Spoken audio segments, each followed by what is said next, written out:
تبارک و تعالیٰ نے ہمیں وہ مبارک مہینہ عطا کیا جس مہینے کے لیے اب سے 2 مہینے پہلے ایک دعا پڑھی جاتی ہے، اللہم بارک لنا فی رجب و شعبان و بلغنا رمضان، کہ اللہ ہمیں رجب کے اور شعبان کے رجب کے مہینے کے اندر برکت عطا فرما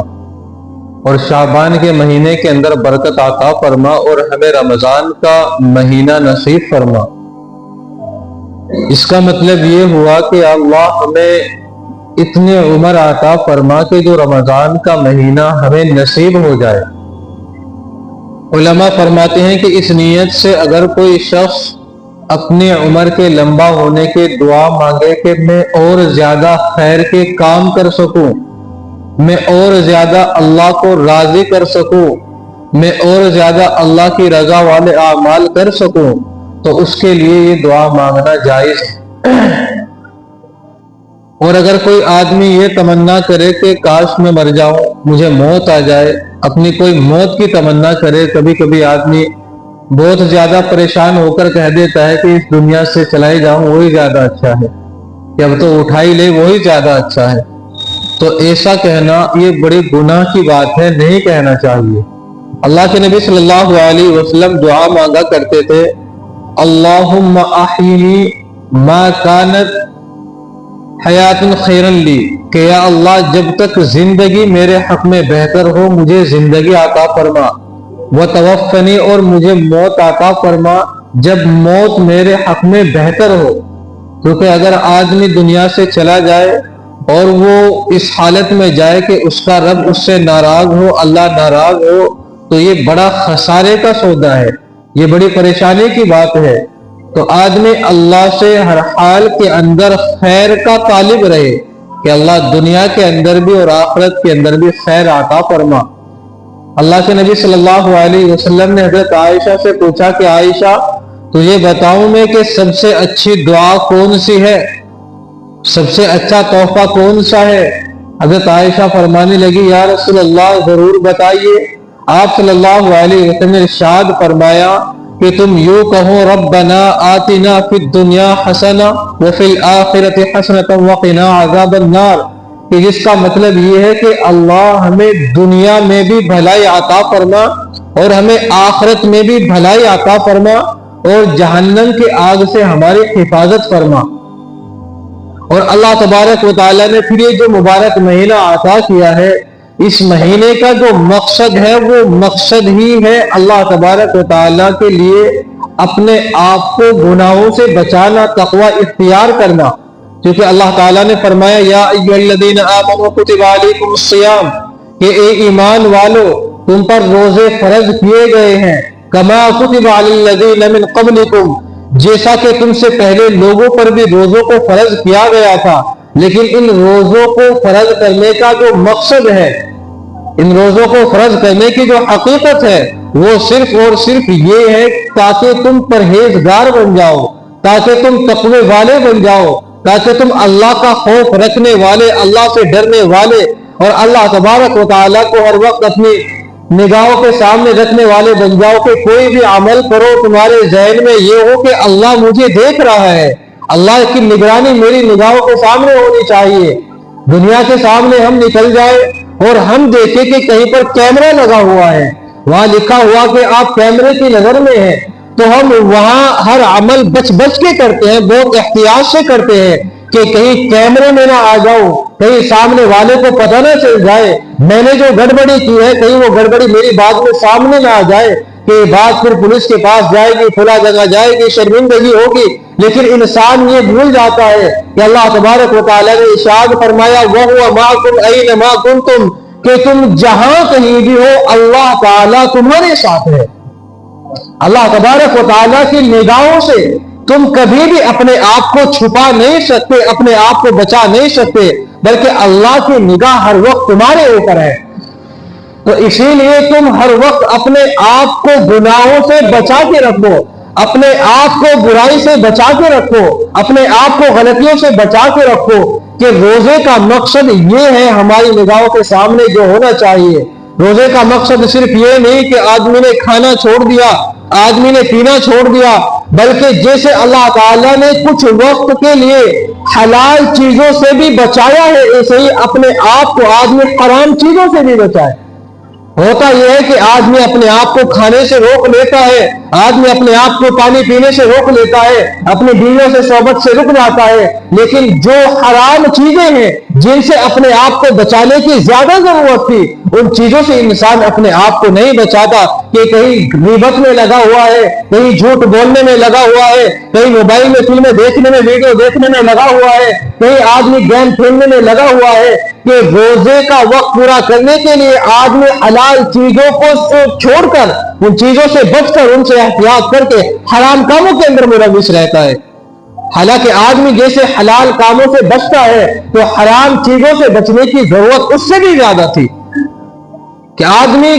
یہ سوچے کہ اللہ تبارک و تعالیٰ نے روزے کا جو مقصد رکھا ہے، روزے کا مقصد صرف اور صرف اللہ تعالیٰ نے جو بیان فرمایا وہ یہ ہے تاکہ تم تقوی والے بن جاؤ، تم پرہیزگار بن جاؤ، کہ سال کے 11 مہینے تم اللہ سے دور رہے، سال کے 11 مہینے تم اللہ کے گھر میں نہیں آئے، تم نماز پڑھنے نہیں آئے، اپنے کاروبار میں لگے رہے، اپنے بزنس میں لگے رہے، اپنی تجارتوں میں لگے رہے، تم نے اللہ کو بھلا دیا، اللہ کے دین کو بھلا دیا، اللہ کے کلام کو بھلا دیا، اللہ کے نبی کی سنتوں کو، ان کی باتوں کو بھلا دیا، کہ یہ رمضان کا ایک مہینہ اللہ نے دیا ہے کہ میرے بندو آ جاؤ، جو 11 مہینے کے اندر کمی ہوئی ہے اس مہینے کے اندر آ کر اپنا تعلق اللہ سے بنا لو، اپنے بگڑے اللہ سے بنا لو، اپنی بات اللہ سے بنا لو۔ 11 مہینے کے اندر تم نے جو سارا کام خراب کر رکھا تھا، کہ یہ ایک مہینہ ہے، اس مہینے کے اندر اس سارے کام کو بنا لو۔ یہ اللہ تبارک و تعالیٰ نے مبارک مہینہ عطا اس لیے کیا ہے کہ اس مبارک مہینے کے دن سے، اس مبارک مہینے کی راتوں سے، اس مبارک مہینے کے ایک ایک لمحے سے ہمیں فائدہ اٹھانا چاہیے۔ ایسا نہیں کہ ہم نے روزہ رکھا، اللہ پہ کوئی احسان کیا کہ پھر پورا وقت ہمارا سونے میں گزر گیا۔ ایسا نہیں کہ ہم نے تراویح پڑھی تو ہم نے اللہ پہ کوئی احسان کیا، نماز پڑھی اللہ پہ کوئی احسان کیا، بلکہ اللہ کا یہ احسان ہے کہ اللہ نے ہمیں یہ وقت عطا کیا کہ جس میں تم کوئی نفل عبادت کرو گے اس کا ثواب فرضوں کے برابر ہے، کوئی ایک فرض ادا کرو گے ایک فرض کا ثواب جو ہے 70 فرضوں کے برابر ہے۔ یہ اللہ کا انعام ہے، اللہ کی رحمت ہے، اور اللہ تبارک و تعالیٰ کی رحمتوں کو، اس کی بخششوں کو، اس کی عنایتوں کو، اس کے لطف اور کرم کو لوٹنے کا یہ مہینہ ہے ہمارے پاس۔ اللہ نے ہمیں یہ موقع دیا ہے کہ ہمارا دن گزرے اللہ کے کلام کی تلاوت کے ساتھ، ہماری رات گزرے تہجد کے ساتھ، تلاوت کے ساتھ، کہ اس مبارک مہینے کے اندر جتنا بھی زیادہ سے زیادہ ہو سکے قرآن کریم پڑھنے کا اہتمام کرے، جتنا بھی زیادہ سے زیادہ ہو سکے عبادات کرنے کا اہتمام کرے، جتنا بھی ہو سکے وہ اللہ تبارک و تعالیٰ کی اطاعت کا اہتمام کرے، گناہوں سے اپنے آپ کو بچائے، کیونکہ جو شخص اس مبارک مہینے کے اندر بھی اللہ کو راضی نہ کر سکا، اللہ کی رضا والے اعمال نہ کر سکا، تو پھر وہ کس مہینے کے اندر اللہ کو راضی کرے گا؟ ایک حدیث ہے جو ہم ہر سال سنتے ہیں رمضان کے اندر، کہ اللہ کے نبی صلی اللہ علیہ وسلم تشریف لائے، آپ منبر پر قدم رکھ رہے تھے، آپ نے فرمایا آمین، پھر آپ نے دوسری سیڑھی پر قدم رکھا، آپ نے فرمایا آمین، آپ نے تیسری سیڑھی پر قدم رکھا، آپ نے فرمایا آمین۔ صحابہ کرام یہ منظر دیکھ رہے تھے، اللہ کے نبی سے بعد میں پوچھنے لگے یا رسول اللہ آج ہم نے آپ کو ایسا عمل کرتے دیکھا ہے جو اس سے پہلے کبھی نہیں دیکھا تھا، کہ ہم نے کوئی دعا نہیں سنی، ہم نے کوئی بات نہیں سنی، ہم نے آپ کی زبان سے آمین سنا، یا رسول اللہ کیا بات تھی، کیا ماجرا تھا؟ اللہ کے نبی صلی اللہ علیہ وسلم نے ارشاد فرمایا کہ جب میں منبر پر جانے لگا میرے پاس جبرائیل آئے، انہوں نے کہا کہ میں کچھ دعائیں کہوں گا اور آپ ان دعاؤں پر آمین کہیں گے، لیکن حقیقت میں وہ دعائیں نہیں بلکہ بد دعائیں تھی۔ حضرت جبرائیل علیہ السلام نے فرمایا کہ ہلاک ہو جاؤ وہ شخص، برباد ہو جاؤ وہ شخص کہ جو اپنے والدین کو بڑھاپے کی حالت میں پائے اور وہ ان کی خدمت کر کے، وہ ان کو راضی کر کے جنت نہ کما لے، ایسا شخص جو ہے ہلاک اور برباد ہے۔ کہ سب سے زیادہ ضرورت والدین کو اولاد کی بڑھاپے میں پڑتی ہے، اور سب سے زیادہ راضی کرنا ان کو بڑھاپے کی حالت میں آسان ہے، کہ آپ ذرا ذرا سے عمل پر، چھوٹی چھوٹی سی باتوں پر ماں باپ دعائیں دیتے ہیں، کہ ماں باپ کے دل سے جو آہیں نکلتی ہیں، ماں باپ کے دل سے جو بددعائیں نکلتی ہیں، وہ انسان کی دنیا بھی اور آخرت کی تباہ و برباد کر دیتی ہے۔ اور ماں باپ کے دل سے جو دعائیں نکلے گی، ماں باپ کے دل سے اولاد کے لیے شفقت کی، محبتوں کی، عنایتوں کی جو دعائیں نکلے گی، وہ اس کی دنیا بھی بنائے تو اس کی آخرت بھی بنا دے گی۔ کہ اپنے ماں باپ کی دعائیں لو، ان کی خدمت کر کے، ان کو راضی کر کے، ان کو جس طریقے سے ضرورت ہو ان کو راضی کرو، ان کو کوشش ہو رات میں، ان کو شام میں ان کو دبائے، کھانے پینے کی ضرورتوں کا خیال رکھ کے، ان کے آرام کا، ان کی راحت کا، ان کی چھوٹی چھوٹی باتوں کا، جیسے بچپن میں وہ تمہاری ہر ضرورت کو پورا کرنے کے لیے کوششیں کرتے تھے، محنتیں کرتے تھے، رات دن ایک کر دیتے تھے، آج تمہارے پاس موقع ہے کہ تم ذرا ذرا سی باتوں پر ان کو راضی کر سکتے ہو۔ تم صرف ان سے پیار سے بولو، تم صرف ان کو پیار سے دیکھو۔ اللہ تبارک و تعالیٰ نے اس پر بھی ثواب رکھا ہے۔ اللہ کے نبی نے فرمایا کہ جو اپنے والدین کو صرف پیار کی نگاہ سے دیکھے، اس میں کوئی بات نہیں کی، کوئی خدمت نہیں کی، پاؤں نہیں دبائے، کچھ نہیں کیا، صرف پیار کی محبت سے اپنے ماں باپ کو دیکھا، اللہ تبارک و تعالیٰ اس کو ایک حج اور ایک عمرے کے برابر ثواب عطا فرماتے ہیں۔ اور وہ حج بھی کون سا؟ حج مبرور۔ حج مبرور کہتے ہیں اس حج کو جو اللہ کے نزدیک قبول ہو۔ انسان اب کتنے میں حج ہوتا ہے؟ کئی لاکھ روپے میں حج ہوتا ہے۔ آدمی اتنا پیسہ خرچ کرے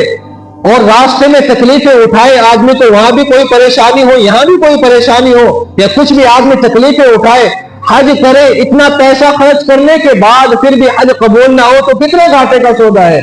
اور یہاں پر اللہ تبارک و تعالیٰ نے گھر میں ہی حج کا ثواب رکھ دیا کہ ماں باپ کو پیار کی نگاہ سے دیکھو، اس پر بھی ثواب ملے گا۔ جن ماں باپ کو پیار سے دیکھنے پر اتنا ثواب ہے، جب ان کی خدمت کریں گے، ان کو راضی کریں گے، جب ان کے دل سے دعائیں نکلے گی تو پھر اس کا کیا انعام ہوگا، کوئی اندازہ نہیں لگا سکتا۔ تو سب سے پہلی بد دعا اس شخص کے لیے کہ جو اپنے والدین کو بڑھاپے کی حالت میں پا کر ان کی خدمت کر کے جنت نہ کما لے۔ کہ حضرت جبرائیل نے فرمایا کہ ہلاک ہو اور برباد ہو وہ شخص جس کے سامنے آپ کا نام لیا جائے اور وہ آپ پر درود نہ پڑھے۔ مجلس کے اندر اللہ کے نبی کا نام جب لیا جائے، محمد صلی اللہ علیہ وسلم جب کہا جائے، تو اس وقت علماء فرماتی ہیں کہ ایک دفعہ تو درود پڑھنا ضروری ہے، اور جب بار بار نام لیا جاتا ہے تو اس میں ضرور نہیں، بہتر ہے کہ آدمی اپنے دل کے اندر ہر بار پڑھتا رہے۔ یہیں سے ایک بات بیچ میں ذہن میں آ گئی کہ جیسے اذان ہوتی ہے اور اقامت ہوتی ہے، تکبیر کہی جاتی ہے، اس کے اندر بہت سارے حضرات ایسا ہوتا ہے کہ زور سے جیسے اشہد ان محمد رسول اللہ کہا جاتا ہے تو صلی اللہ علیہ وسلم کہتے ہیں بہت سارے حضرات۔ تو اذان کے اندر اور اقامت کے اندر، تکبیر کے اندر اس بات کو یاد رکھے کہ یہاں پر جو الفاظ مؤذن کہے گا، جو الفاظ تکبیر کہنے والا کہے گا، یہاں پر وہی کہنے، یہاں صلی اللہ علیہ وسلم نہیں ہے، چونکہ اللہ کے نبی سے یا صحابہ کرام سے جو چیز ثابت ہے ہمیں اسی پر عمل کرنا ہے۔ یہاں پر اللہ کے نبی نے کہا کہ جو مؤذن کہے تم بھی وہی کہو، اور مؤذن نے کہا حی علی اشہد ان محمد رسول اللہ، تو تم بھی پھر اس کے ساتھ میں وہی کہو، یہاں پر صلی اللہ علیہ وسلم نہیں۔ اس کے علاوہ آدمی جہاں پر بھی نام سنے تو وہاں پر صلی اللہ علیہ وسلم کہنا چاہیے۔ باقی اذان میں حی علی الصلاۃ، حی علی الفلاح، ان کی جگہ جو ہے لا حول ولا قوۃ الا باللہ، ان کی جگہ وہ پڑھا جاتا ہے۔ اور جیسے قد قامت الصلاۃ میں صدقت و بررت پڑھا جاتا ہے، اور فجر کے اذان میں الصلاۃ خیر من النوم میں صدقت و بررت کہا جاتا ہے۔ تکبیر میں اقام اللہ و ادامہ کہا جاتا ہے اس کی جگہ، قد قامت الصلاۃ کی جگہ۔ تو ان کے علاوہ باقی جو الفاظ ہیں اذان کے جیسے ہیں وہ جو کہ تو ویسے کے ویسے ہی کہے جاتے ہیں، اس چیز کا خیال رہے ہمیشہ۔ تو اللہ کے نبی کا نام لیا جائے، اللہ کے نبی پر درود نہ پڑھا جائے، ایسے شخص کے لیے حضرت جبرائیل نے بد دعا کی، آپ نے آمین کہی۔ پھر تیسری بات جو سب سے اہم ہے، اللہ کے نبی کے سامنے حضرت جبرائیل نے کہا کہ ہلاک اور برباد ہو گیا وہ شخص جو رمضان کا بابرکت مہینہ پائے اور اس مہینے کے اندر اپنی مغفرت نہ اللہ سے کرا لے، مغفرت والے اعمال کر کے۔ کہ اس مبارک مہینے کے اندر اللہ تعالیٰ نے جہنم کو بند کر دیا، اس کے تالے لگا دیے گئے، شیطان کو جکڑ دیا گیا، اس کو قیدیوں میں بند کر دیا گیا۔ پھر انسان کے لیے کیا چیز تھی کہ انسان ہر وقت اللہ کو راضی کرتا، نماز پڑھتا، تسبیحات پڑھتا، قرآن کریم پڑھتا، ذکر و اذکار کرتا، روزے رکھتا، کہ 24 گھنٹے آدمی اللہ کو راضی کرنے والے اعمال ہی کرتے رہتا۔ کہ اس مبارک مہینے کے اندر جو آدمی اللہ کو راضی نہ کرے اس کے لیے ہلاکت و بربادی ہو۔ تو اس لیے اس مبارک مہینے کی ہر ایک ساعت سے، اس مبارک مہینے کی ہر ایک منٹ سے، اس کے دن سے، اس کی راتوں سے آدمی زیادہ سے زیادہ فائدہ اٹھانے کی کوشش کرے، اپنے آپ کو محفلوں سے بچانے کی، اپنے آپ کو دکانوں سے بچانے کی، اپنے آپ کو چوک چوراہوں سے بچانے کی کوشش کرے۔ جتنا وقت آدمی وہاں دیتا ہے اس سے زیادہ وقت آدمی اللہ کے گھر میں دے، آدمی نماز پڑھنے میں دے۔ آپ نے دیکھا ہوگا پہلے کہ ہر آدمی کی کوشش یہ ہوتی تھی کہ رمضان میں کتنے قرآن ہوئے، آج مسجد میں کوئی قرآن پڑھنے والا نہیں ملتا، قرآن رکھے ہوئے ہیں ان کے اوپر گرد لگا ہوا ہے تو قرآنوں کو کھولنے والا نہیں ملتا۔ باہر بڑے بڑے مفتی پھرے جائیں گے فتویٰ دیتے ہوئے، لیکن قرآن کریم کی ایک آیت پڑھنے کی، ایک لائن پڑھنے کی توفیق نہیں ہوتی۔ رمضان کا اور قرآن کا تعلق بڑا گہرا ہے۔ اللہ کے نبی رمضان کے اندر حضرت جبریل کے ساتھ قرآن کا دور کیا کرتے تھے، اور یہ قرآن کے اس مہینے کے اندر مناسبت یہ ہے کہ اس مبارک مہینے کے اندر قرآن نازل ہوا۔ اسی لیے علماء فرماتے ہیں کہ اس مہینے کے اندر سب سے زیادہ جن عبادتوں کا اہتمام ہو ان میں یہ ہے کہ قرآن کریم پڑھنے کا زیادہ سے زیادہ اہتمام ہو۔ سب سے زیادہ قرآن کریم پڑھنے کا اہتمام ہونا چاہیے کہ آدمی کم سے کم اپنے روزانہ کی کوئی روٹین بنائے کہ میں اتنا قرآن پڑھوں گا۔ کوئی آدمی قرآن پڑھا ہوا نہیں ہے، وہ آدمی کوشش کرے کہ میں قرآن کم سے کم سیکھنا شروع کروں گا۔ علم کی کوئی عمر نہیں ہوتی، پڑھنے کی کوئی عمر نہیں ہوتی۔ صحابہ کرام نے بڑھاپے میں جا کے اللہ کے نبی سے علم حاصل کیا ہے، اور اللہ کے نبی نے فرمایا اطلبوا العلم من المهد الى اللحد، کہ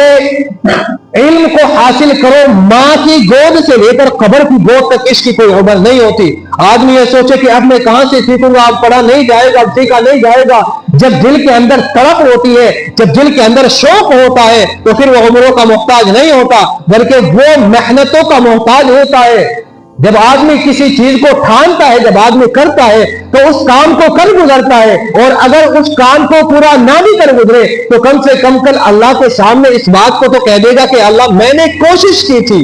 اور جس آدمی کے جس کام کی کوشش میں آدمی لگتا ہے، اگر مثال کے طور پہ ہم نے نیت کی کہ مجھے حافظ بننا ہے، میں نے پڑھنا شروع کیا، اگر اس دوران مجھے موت آ گئی تو قیامت کے دن اللہ حافظوں نہیں اٹھائیں گے، چونکہ اس کی نیت تھی۔ تو ہم کوشش کریں پڑھنے کی، نہیں پڑھے ہوئے تو سیکھنے کی کوشش کریں۔ اللہ تعالیٰ اس مبارک مہینے کے ہمیں قدردانی کی توفیق عطا فرمائے۔ اس کے دن کی، اس کی راتوں کی جو رحمتیں ہیں، جو برکتیں ہیں، اللہ تبارک و تعالیٰ اس مہینے کی ہر خیر سے ہمیں مالا مال فرمائے۔ وآخر دعوانا الحمدللہ رب العالمین۔